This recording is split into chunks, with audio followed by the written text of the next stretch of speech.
Alright, so this is my Assure model for the copyright lesson activity that I will be implementing with my 5th grade class after the copyright lecture that I will be giving. Again, this is designed for 5th graders, and so let's go ahead and get started with our A for Analyzing Learners. So the general characteristics of this classroom, so Miss Teague, which is me, I will be assisting Mrs. Stewart, the student's reading teacher, in teaching her class the basic copyright guidelines. So again, these students are in 5th grade and they're 10 and 11 years old, and there's a wide range of students in this classroom, ranging from the students who have learning disabilities and are kind of at a lower level to average students, and then students that are in the gifted and talented program. These students come from a moderate socioeconomic environment, and they represent a very ethnic population. Her class is very well behaved unless they are uninterested, which usually happens when classwork is oriented around just textbook and individual paper and pencil work. So that is why we'll be using some multimedia that they've used before and that I've found to be very engaging with them in this lesson. Some of their entry competencies. So they are competent with using the internet, creating PowerPoint presentations, using Microsoft Word, and using the Seesaw application on the iPads. And the Seesaw application is something that we will be using in this activity today. Their learning differences and needs. So these students learn best when they're engaged in group work, whether they are the lower students or the higher students. Most of them do their best when they are working with a group, and when they can practice meaningful activities that would be useful beyond just the classroom. They vary in comfort level when presenting information to the class individually. So some of them are very comfortable with presenting in front of the class and some of them are not. And so that's also why we're using the video Seesaw app, so that students can be more comfortable without having to stand up and speak in front of the whole class. They just need to video themselves. They're typically most engaged when some type of multimedia is involved, so we will be using the iPads and the Seesaw application again. Some of the students' writing is lower level, therefore those students are more successful when they're able to speak their responses rather than writing. So they'll have the chance to do both, so I'll kind of get to see both sides of their answers. Moving on to the state standards and objectives. So our curriculum standards, I know that we are not supposed to be doing digital citizenship. This is not, I'm not teaching digital citizenship. The standard that I'll be using is just under the digital citizenship umbrella. So we're mainly paying attention to right here, C. But I will read the whole thing. So digital citizenship, the students practices safe, responsible, legal, and ethical behavior while using digital tools and resources. And so they're expected to, and this is the part that we are paying most attention to, and that this is what we are trying to get the students to learn, to abide by the copyright law and the fair use guidelines for educational multimedia. So that's what we are focusing on, the C part, not the digital citizen part. Our technology standards are on communication and collaboration, which the students will be working in groups, so both communication and collaboration will be very important. The student collaborates and communicates both locally and globally using digital tools and resources to reinforce and promote learning. The student is expected to draft, edit, and publish products in different media individually and collaboratively. So they will be producing their own videos, and each student should have a chance to at least make one video, so they're all getting to produce their own with a group. So that is our technology standard. Our learning objectives today will be: 1, our students will be able to identify and demonstrate their knowledge of copyright rules. They will work in groups, moving through different stations while deciding whether the presented information is violating copyright or is used correctly. And the students will both write and use a video recording application called Seesaw on the iPads to record their findings that other students and the teacher will be able to view. All right, so moving on to our strategies and resources. So the strategies that we'll be using, so my teacher-centered strategy selected is that pre-activity lesson lecture style describing and explaining copyright rules and guidelines for these 5th graders. The student-centered strategies are having students create their own written and video reflections in groups for the copyright scenarios presented to their groups. Ms. Teague, me, will address student motivation by adding a multimedia component, which is the use of the iPads and an app called Seesaw to engage the students.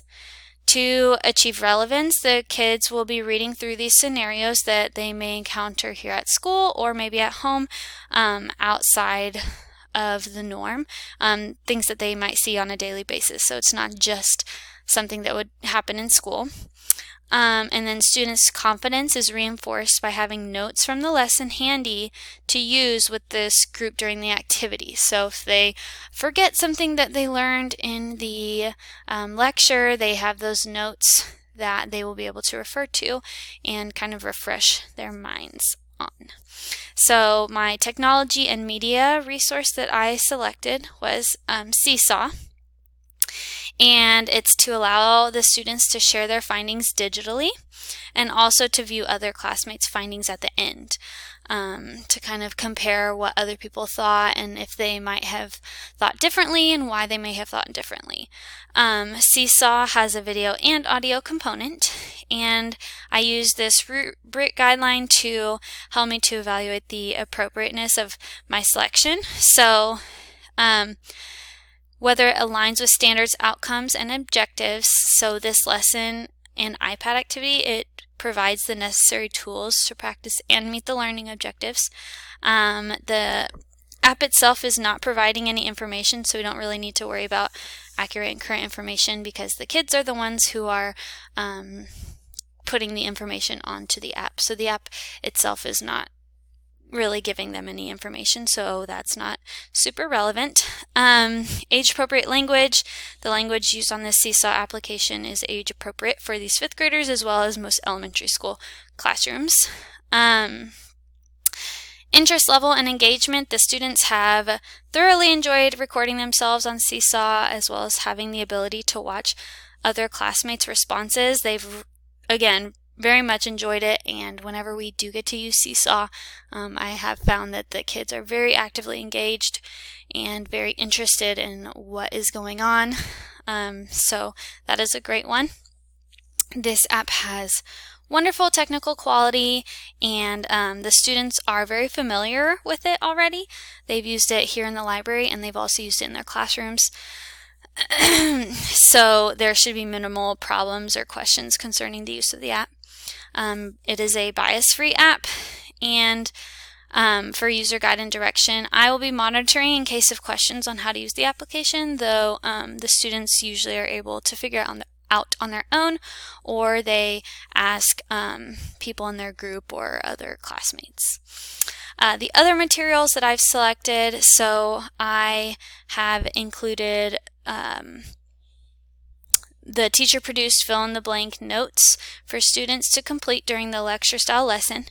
And I've also included the scenarios that I will present to the students on paper that they have to read through and determine whether copyright guidelines are being followed or not. So those are my strategies and resources. Moving on to utilizing those resources, we have to think about the 5 Ps. The first being preview the resources. So the students, their teacher, and me have previously used Seesaw in other lessons. Therefore, everyone is familiar with the application and has knowledge of how to sign in and do everything that they need to do. Preparing the resources, I have prepared, again, the fill-in-the-blank note-taking handout that the students will use while I lecture on copyright guidelines. And I've also prepared the scenarios that the students will read through, as well as a recording sheet for each group for the Seesaw activity. prepare the environment. This will be in this school library, and the students will be sitting at the tables that we have to view the copyright guidelines presentation. And then I will separate them into groups for the activity. I will have designated spots for each scenario, as well as an iPad for each group, a recording sheet for each group, and a scenario card for each group. And then students will rotate with their groups through all of the scenarios so that they get to experience each one of them. Preparing the learners. So to prepare these students, I will introduce the objectives before the actual presentation that I give, and we'll review them again before the copyright practice activity that we're talking about here. I will also go over the grading rubric that I've created and provide each group with a rubric to that they can refer to as they complete their group activities and move through their scenarios. Providing the learning experience, I will guide the student learning by, again, reviewing the copyright guidelines as well as reviewing Seesaw and answering any student questions regarding the use of this application. I will be monitoring the students as they complete the group activity, and I will also be available during the group activity to answer questions about copyright. All right, so requiring learner participation. The main part that they will be doing is the student practice activities. So again, this will be, the students will be split up into groups as a group activity, and one student will be the reader, one will be the writer, and one will be the speaker. And each student has to fill that role, so each student has to at least once be the reader, the writer, and the speaker. Throughout the scenarios. They have to be one of those roles at least one time. The reader will read the scenario to the group twice, and all students will be expected to talk and collaborate about each situation. The group will decide whether the scenario represents a situation where the copyright guidelines have been broken or if copyright has been protected. The writer will write a response on the recording sheet about why the group believes that the scenario represents protected copyright or not, and then the speaker will record the group's answer and explanation about whether copyright was protected or not. The feedback that I will give, so I again will present the rubric to the students before the learning activity so that they're aware of how they will be graded, and I will be adding individualized comments for each student once I complete their rubrics. So finally, evaluate and revise. I have included my rubric here. We won't be able to revise because the lesson hasn't been taught yet, but for my evaluation to make sure the students did the activity correctly and are mastering the learning of the copyright rules, I will be evaluating 6 different parts of the activity. So first, I'll be evaluating the correctness of their responses. Did the group get the correct answer for each of the scenarios? So there's 6 scenarios, so did they get all the correct answers? Are they really understanding? Also, I'll be evaluating the thought behind the responses. So not just did they get the answer yes or no correct, but what was their thinking behind it? Did they have were they using their lesson notes to help them understand the scenario and see whether copyright was used correctly, or did they not really write an explanation? Was there not very much thought behind their answers? I'll also be evaluating the use of Seesaw in the video component, so whether the group has all of their videos completed and posted onto Seesaw.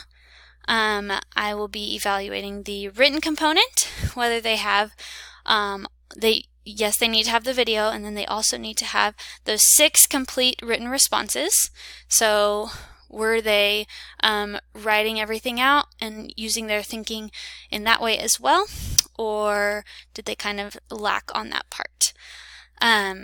Also, the lesson notes. This part is important because those lesson notes are really there to help them through this activity. So if they filled in the lesson notes completely, they would be more likely to be able to answer the scenarios completely and correctly because they have something to refer to. So I'm grading on whether they finished the lecture notes, and then of course teamwork, did they work well together? So this is my Assure model lesson, and thank you so much for listening.